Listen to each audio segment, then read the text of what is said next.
वृंदावन के लोई बाजार स्थित किशोर वन में चल रहे 2 दिवसीय श्री हरिराम व्यास जी के जन्म महोत्सव में विभिन्न धार्मिक अनुष्ठान कार्यक्रम आयोजित किए गए, जिसमें शनिवार को कार्यक्रम का समापन किया गया।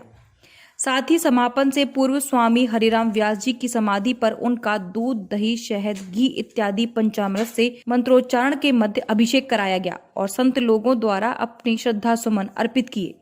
वहीं किशोर वन के प्रांगण में समाज गायन का भी आयोजन हुआ।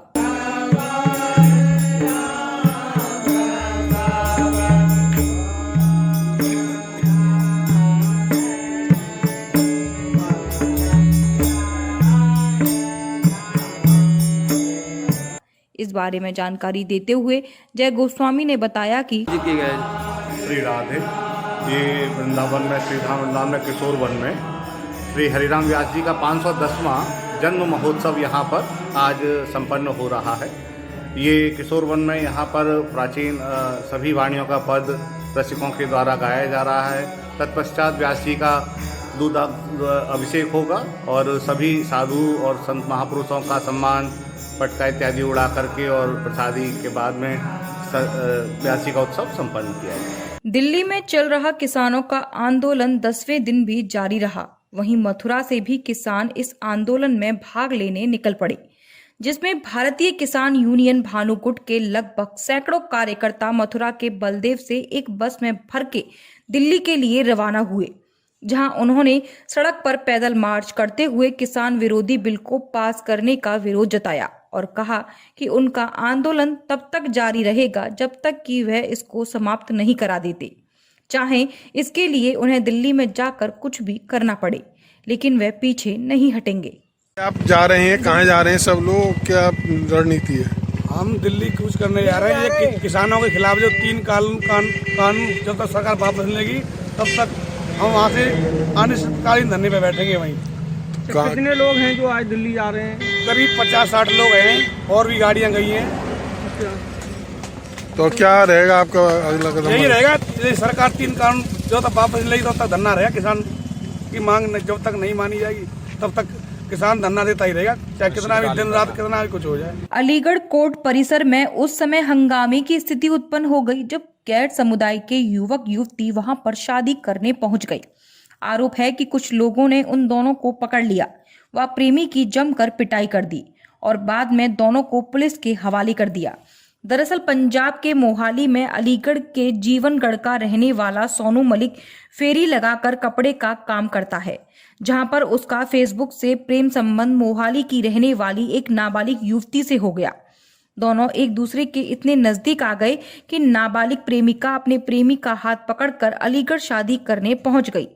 उधर लड़की के घर वालों ने लड़की के अपहरण का एक मुकदमा सोनू मलिक के खिलाफ मोहाली में दर्ज करा दिया। जब दोनों युवक युवती अलीगढ़ कोर्ट परिसर में शादी के लिए पहुंचे तो वहां पर कुछ लोगों को पता चल गया कि दोनों अलग अलग समुदाय के हैं। इस पर कोर्ट परिसर में कुछ लोगों ने उन दोनों के साथ मारपीट कर दी।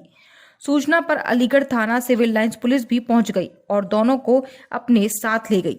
हालांकि युवक युवती दोनों एक दूसरे को साथ जाने की जिद पर अड़े रहे, लेकिन पुलिस जबरदस्ती दोनों को थाने ले आई। युवती खुद अपने आप को नाबालिग बता रही थी। क्या नाम बताया? सोनू। फिर लंबी बात चली हमारी। मैं इनको ये मुझे बोल रहे थे कि मैं हिंदू हूँ, तो मैं हिंदू समझ के बात करी, फिर बाद में पता लगा ये मुसलमान है। कैसे लेके आए अलीगढ़? बाइक से। क्या कह के? ये बोले कि मैं उनसे शादी करना चाहता हूँ, कोर्ट मैरिज करूँगा। कोर्ट मैरिज हमने करनी चाहिए, तो वहाँ पे वकीलों ने बहुत कुछ बोला। तो तुम्हें इन्होंने अपना नाम क्या बताया था? सोनू बताया था। फिर बाद में कैसे पता चला तुम्हें? बाद में घर वालों के बात करने का तरीका से पता लग गया कैसे बोलते हैं। क्या पता चला? वो हमेशा सलाम अलैकुम बोलते थे, तो वो तो मुसलमान ही बोलते हैं सलाम अलैकुम। कितने दिन पहले लाए थे? आपको कहाँ रखा था? अपने बाजी के घर पे, अपने दीदी के घर पे रखा था। कितने दिन पहले लाए थे? 3 दिन पहले। कहाँ से लाए थे? चंडीगढ़ से। तो काई से लाए थे? बाइक से। अच्छा, आपसे क्या क्या कहा था आपसे पहले स्टार्टिंग में?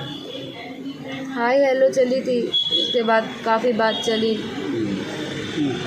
उसके बाद फिर वही मैरिज मुरिज के बारे में बात चली थी, तभी आई थी मैं। तो तुम्हें गुमराह किया है इन्होंने? थोड़ा सा कैसे गुमराह किया था? कि मैं तुम्हारे बिना नहीं जी सकता, मर जाऊंगा, नहीं मिली तो जहर खा लूँगा। नाम भी बदला था? नाम सिर्फ सोनू बताया था और कुछ नहीं। क्या चाहती हो आप? क्या कार्रवाई चाहती है? चलो ठीक। मेरे नाम गोविंद पासवान है। मैं नया गांव पंजाब से रहने वाला हूं, चंडीगढ़ के आसपास जो है मोहाली ज़िले का। जी। हमारे बच्चे ऑनलाइन के लिए मैं मोबाइल दिया था उनको पढ़ने के लिए, ऑनलाइन पढ़ाई हो रहा था। इसने फेसबुक पे चैट करके मेरे बच्चे के बहला फुसला करके वहाँ से इतना माइंड वॉश किया उसको, बच्चे को उनको बुला करके वहाँ गया। अलीगढ़ से मोटरसाइकिल से बच्चे को वहाँ से उठा करके यहाँ अलीगढ़ मोटरसाइकिल से उठा करके लाया। कौन? ये सोनू मलिक। और इसने पैसे बोला 2 लाख ले गया, 4 लाख ले गया, पैसे वहाँ से भी उठा करके लाया। मोबाइल लाया है 20,000 करके उठा करके, और साथ में 5-6 दिन से फरार था। मैं वहाँ रिपोर्ट लगाया, पागल की तरह ढूंढ के मैं थक गया। यहाँ अलीगढ़ थाना में ये आकर के मुझे मिला। क्या पता चला? वहाँ पे रिपोर्ट लिखाया, वहाँ पे इनका जीजा सब और इनके दोस्त सब अम्बाला में 7 आदमी था, वहाँ मिला। क्या काम करता था? और ये बाइक के काम, फेरी पूरी के काम करते हैं। और कैसे लड़की संपर्क में आई? लड़की फेसबुक पे संपर्क में इसको आई, तो फेसबुक पे चैट करते समय ये अपना दोस्ती जोड़ लिया। वैसे क्या बताया था इसने? सोनू मलिक ने? हाँ। सोनू मलिक ने ये बताया था कि हम तेरे साथ में शादी करूंगा, ये करूंगा, ये दूंगा, वो दूंगा। क्या नाम बताया था? नाम क्या बताया था? सोनू, वो ये नाम बताया था, मेरा नाम सोनू है, मैं हिंदू हूँ मैं। लेकिन ये मुसलमान है। और फिर सोनू मलिक बोला, सोनू मलिक हूँ। फिर उसके बाद इसको जब जांच पड़ताल करने लगा, जब लड़की लेके आया, फिर फ़ोन रिकॉर्डिंग निकलवाया, तो इनका एड्रेस सब आया, तो अम्बाला में इनका गैंग है। फिर वहाँ से 7 आदमी नया गांव थाना से पुलिस वाले आकर के उठाया यहाँ से। कितने लोग हैं जो? वहाँ 7 आदमी था, अभी भी 6 आदमी वहाँ है। क्या काम करते हैं ये? बैग बुक बेचते हैं। अच्छा, कैसे लेकर आया ये यहाँ पर, क्या करना चाहता था? ये बोल रहा शादी करना चाहता था, वहाँ से बोला मैं हिंदू हूँ, धर्म परिवर्तन के चक्कर से ये शादी करना चाहता था। क्या कोई प्रेशर भी बनाया था गुड़िया पे? हाँ, गुड़िया पे प्रेशर बना रखा था। मैं ऐसे हूँ, ये ऐसे ही काम करते। ये लोग बैग बेचते हैं, लड़की सबको उठा करके दिल, किडनी, गुद्दा ये सब ला करके लड़की को बेच करके बेचते हैं। यहाँ आके ला करके गली घूम। कैसे पता चला ये? पता चला उनके यार दोस्त पुलिस वाले ने जब उनको बताया कि हम लोग ऐसे काम करते हैं। अभी भी एक नया गाँव थाना में पंजाब में, चंडीगढ़ के पास, अभी भी थाना में इनका जीजा है वो सलीम, अभी भी वहाँ। कहाँ रखा था लड़की को? लड़की के ये पता ही नहीं चल रहा था, दोनों आदमी मोबाइल स्विच ऑफ कर रखे थे। फिर इनका जीजा का जब उठा करके ले गया लड़के सबको, तब ये उनका जीजा रिश्तेदार सबसे बात किया, तब इन्होंने बताया जी यहाँ पे अलीगढ़ में है। क्या दिन से थी? अलीगढ़ में ये कितने दिन हो गए?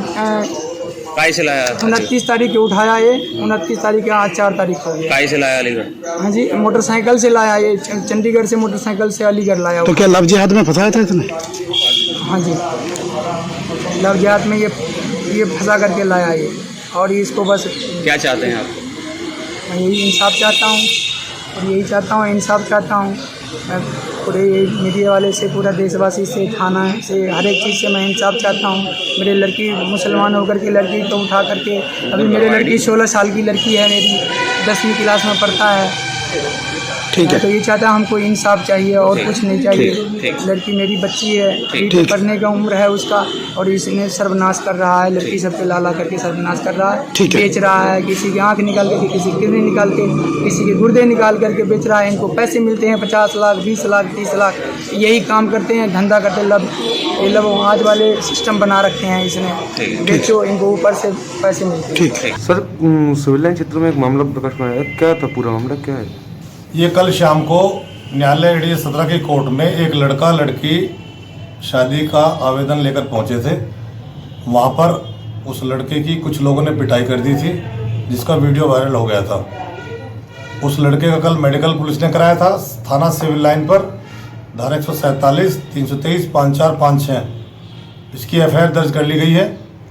और जानकारी करने पर यह मालूम हुआ है कि इस लड़की के अपहरण के संबंध में थाना नया गांव मोहाली चंडीगढ़ में धारा 363 366 IPC का अभियोग पंजीकृत है। मोहाली की पुलिस थाना सिविल लाइन पर आ गई है और जो लड़की अपहृत है उसके परिजन भी आ गए हैं। तो क्या सर लेके जा रहे हैं उनको? हाँ, ये लड़का लड़की दोनों वहाँ जाएंगे, चूंकि वहाँ FIR दर्ज है तो वहीं से इसमें आगे कार्रवाई होगी। इस महामारी के दौर में सरकार ने उन मकान मालिकों को निर्देश दिया था जिनके यहाँ किराएदार रह रहे थे कि कोई भी मकान मालिक अपने किराएदारों से मकान खाली नहीं कराएगा और ना ही किराए के लिए जबरदस्ती करेगा। वहीं एक मकान मालिक ने ऐसे समय में अपने वर्दीधारी रिश्तेदार से धमकी दिलवाते हुए मकान खाली करा लिया। दरअसल पूरा मामला सहारनपुर के थाना सदर बाजार पेपर मिल रोड हिम्मतनगर का है, जहां मृतक अनिल उपाध्याय समाज सेवी अपनी पत्नी बच्चों के साथ किराए पर रहता था। लॉकडाउन में ही मकान मालिक मकान खाली कराने के लिए जबरन दबाव बना रहा था।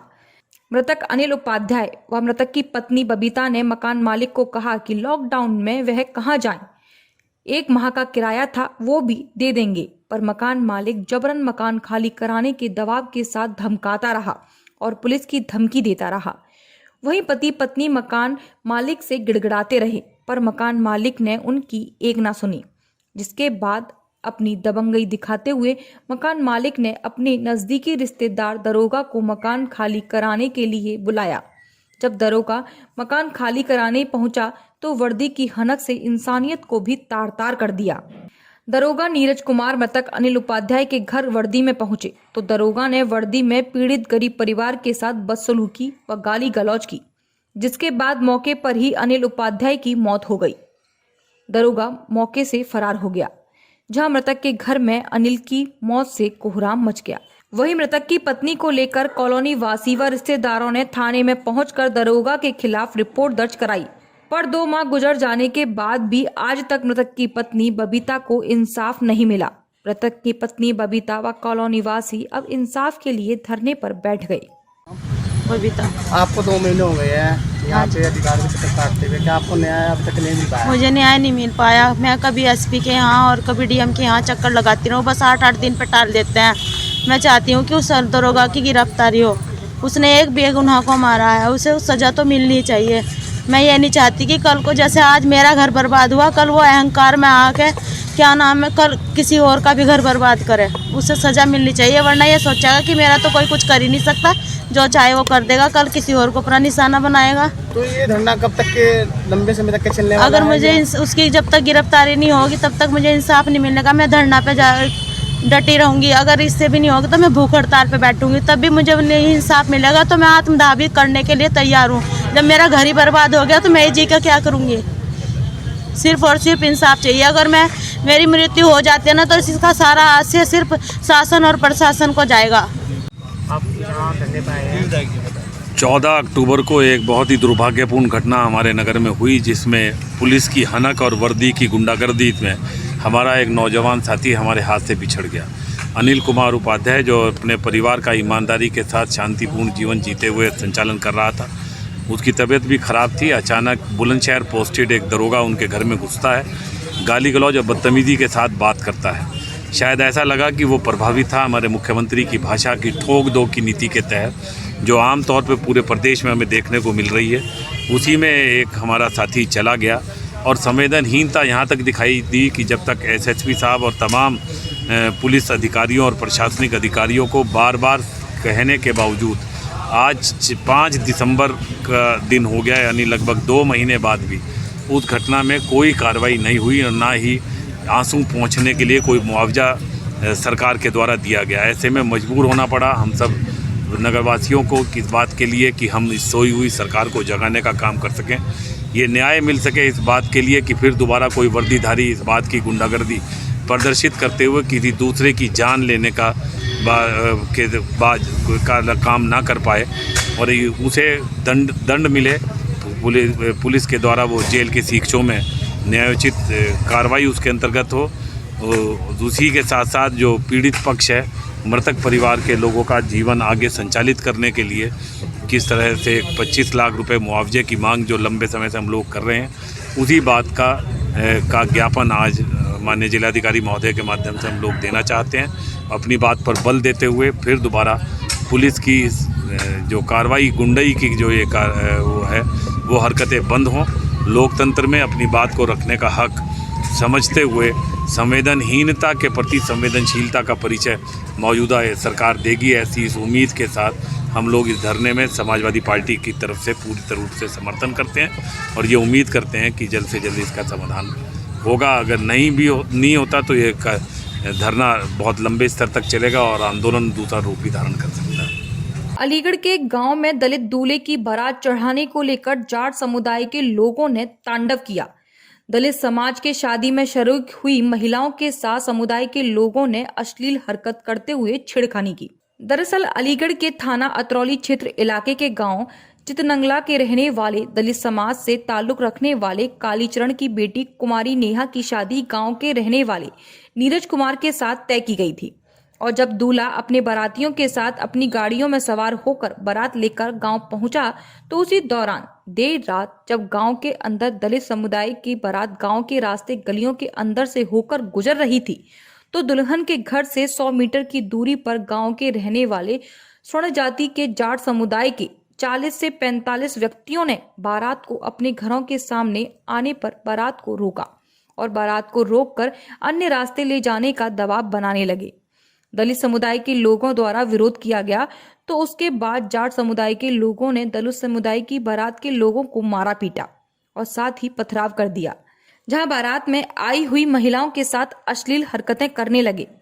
साथ ही महिलाओं द्वारा छेड़खानी का विरोध करने पर उनके साथ मारपीट की। इस दौरान पथराव में महिलाओं और कई पुरुषों को काफी गंभीर चोटें आईं, जहां गांव के रहने वाले शेरू, मोनू, सौरभ व अंकित के हाथों में तमंचा और अन्य व्यक्तियों के हाथों में लाठी, डंडा और सरिया थी। जाट समाज के लोगों ने दलित लोगों के घर में घुसकर मारपीट की, जिसके बाद पीड़ित पिता कालीचरण ने मारपीट की पूरी घटना 112 नंबर पर फोन करके दी। घटना की सूचना मिलते ही 112 नंबर पुलिस गांव पहुंची तो उसके बाद भी मारपीट करने वाले दबंगई स्वर्ण समाज के लोगों ने जनरेटर की लाइट को भी काट दिया।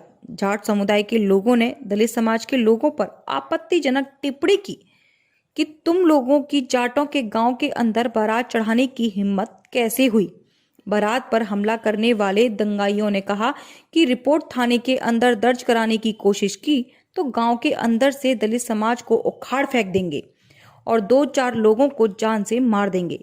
जिसके बाद पीड़ित परिजनों द्वारा दबंग लोगों के खिलाफ मुकदमा दर्ज करने के लिए थाना अतरौली के अंदर तहरीर दी गई, लेकिन अलीगढ़ पुलिस दबंगों की दबंगाई के आगे नतमस्तक होते हुए मुकदमा दर्ज करने से बचती रही। लेकिन मामला बढ़ता देख जब बहुजन समाजवादी पार्टी के जिला अध्यक्ष रतनदीप ने हस्तक्षेप किया तो उसके बाद पुलिस ने घटना के कई दिन बाद मुकदमा दर्ज किया। लोगों ने पथराव किया, हाँ और हमने हाथ जोड़े, उन्होंने गाली गलौज भी करी, ठीक है, और उन्होंने हमारी बहन बेटी को खंजा मारा पीटा। ठीक। उन्होंने कमेंट वाई क्या करा? कमेंट वाई क्या करा? पत्थर बजाए और अच्छा, तुमने क्या बोला उन लोगों से? हाथ जोड़े तो उसने की माफी मांगी कि भाई छोड़ो भाई। हमने ये भी तो बोला था तुम लोगों ने ये भी तो बोला होगा उन लोगों से, भैया हमारी लड़की की शादी है। हाँ बोला, लड़की शादी भी हमारी। उसके बाद उन लोगों ने नहीं माने। उनके बाद तुम्हारी शादी बारात में पत्थरबाजी और वसूल कर दी। किन नहीं करिए, बारात चढ़ते टाइम करी है? करते ही नहीं करिए। अच्छा, वो लड़के कौन थे? जाट हैं, जाति के सब। तुम्हारे गांव के ही है? गांव का नाम क्या है तुम्हारे का? चितनंगला। कौन से जिला कौन सा है? अलीगढ़।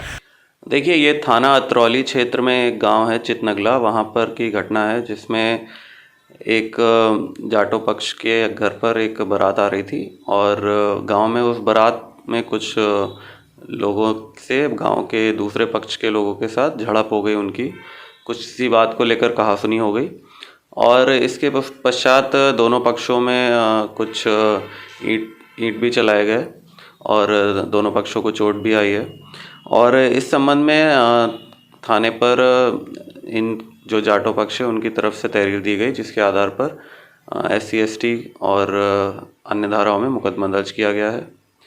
और जैसा कि मैंने बताया कि ये ऐसा कोई सुनियोजित नहीं था और ये बारात को लेकर वहीं पर कहासुनी हो गई, इसलिए ऐसी घटना हुई है। कोई गिरफ्तारी वगैरह हुई है सर? अब इसमें गिरफ्तारी के प्रयास जारी हैं। कल ही FIR दर्ज हुई है और शीघ्र ही गिरफ्तारियां की जाएंगी। इलाहाबाद झांसी खंड स्नातक सीट पर मतगणना पूरी हो चुकी है। 4 बार भाजपा के कद्दावर MLC रहे यतदत्त शर्मा को पराजित कर सपा प्रत्याशी डॉक्टर मान सिंह यादव ने जीत हासिल कर ली, जिसकी जानकारी होते ही सपा कार्यकर्ताओं में खुशी की लहर दौड़ गई। बताते चलें कि झांसी के BKD कोठारी हॉल में MLC चुनाव 2020 की मतगणना हो रही थी, जहां देर रात मतगणना पूरी हुई। मतगणना के बाद आई नतीजों के अनुसार सपा प्रत्याशी मान सिंह यादव को 23,093 मत प्राप्त हुए। सपा प्रत्याशी ने भाजपा प्रत्याशियों को 4,333 मतों से पराजित किया। विजय हुए हैं, क्या प्राथमिकता रहेंगी आपकी? पहले तो मैं आरओ साहब का बहुत बहुत आभार व्यक्त करूंगा कि उन्होंने पूरी ट्रांसपेरेंसी रखते हुए और इस चुनाव को संपन्न कराया। और भारतीय जनता पार्टी के जो मंसूबे थे, यहाँ आकर के जिस तरीके से उन्होंने प्रशासनिक कार्य में बाधा डाला, मैं समझता हूँ कि ये स्वच्छ लोकतांत्रिक परंपरा के बिल्कुल विपरीत है। और रही बात प्राथमिकता की, तो समाजवादी पार्टी के राष्ट्रीय अध्यक्ष माननीय अखिलेश यादव जी के आदेशानुसार हम लोग शिक्षा मित्र, वित्त विहीन शिक्षक, बेरोजगार आदि बहुत सारे जो ज्वलंत मुद्दे हैं उनको लेकर के सदन में पूरी दमदारी के साथ आवाज़ उठाएंगे और उन्हें निराकरण के लिए पूरा प्रयास करेंगे। क्या मानते हैं बैलेट से चुनाव हुआ है, ये हित में है देश के, प्रदेश के? जी बिल्कुल, मेरा खुद का मानना है कि जो EVM और बैलेट पेपर का द्वंद्व था, शायद उस द्वंद्व को इस चुनाव ने समाप्त कर दिया है। इसमें से कहीं कोई संशय नहीं।